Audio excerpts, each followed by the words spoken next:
బాగానే ఉంది. అంటే ఏ విధంగా మంచిగా ఉందంటారు? రేషన్ గీషన్ అంతా మంచిగా ఉన్నది. అట్లా అంటే ఇప్పుడు రేషన్ బియ్యం కూడా సన్న బియ్యం సన్న ఇస్తున్నామంటారు. బియ్యం ఇస్తున్నాయి మీకు? ఓకే. ఫ్రీ బస్ అనేది ఉంచాలనా తీసేయాలనా అంటే ఏం చెప్తారు? ఉంటేనే మంచిగా ఉంటది కదా. అంటే చాలా మంది తీసేయాలంటారు, బియ్యం ఉప్పు నూనె వీటి మీద రేట్లు మస్తు పెరిగిపోయినాయి అని. ఎందుకు తీసేస్తారు? గరీబులకు మంచిదే కదా. మాట్లాడుతారు.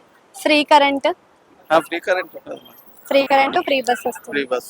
ఓకే. రైతు రుణమాఫీ, ఓకే.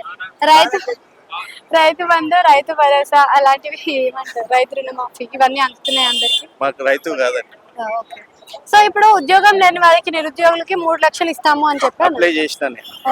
అంటే వచ్చే అవకాశం ఉందంటారు అసలు ఏమన్నా? వచ్చినాక చెప్తాను మీకు. వచ్చే అవకాశం ఉందంటే అంటే సర్వేలు కూడా చేశారు కదా, ఉచిత ఇల్లులు ఇస్తాము అని చెప్పేసి. ఏమంటారు? డబుల్ అప్లై చేసినాం.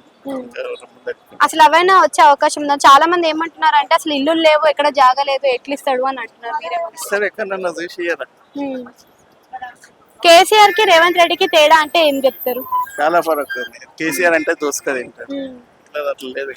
అంటే ఖజానా ఏం లేదు, మొత్తం ఉచ్చుకోబట్టుకోబోయిండు కేసీఆర్ అని అంటారు. మరి ఈ పథకాలన్నీ ఎట్లా ఇస్తాడంటారు? అప్పు చేసి తీసుకొస్తారు, భూములు అమ్ముతారు, ఇంకేం చేస్తారు.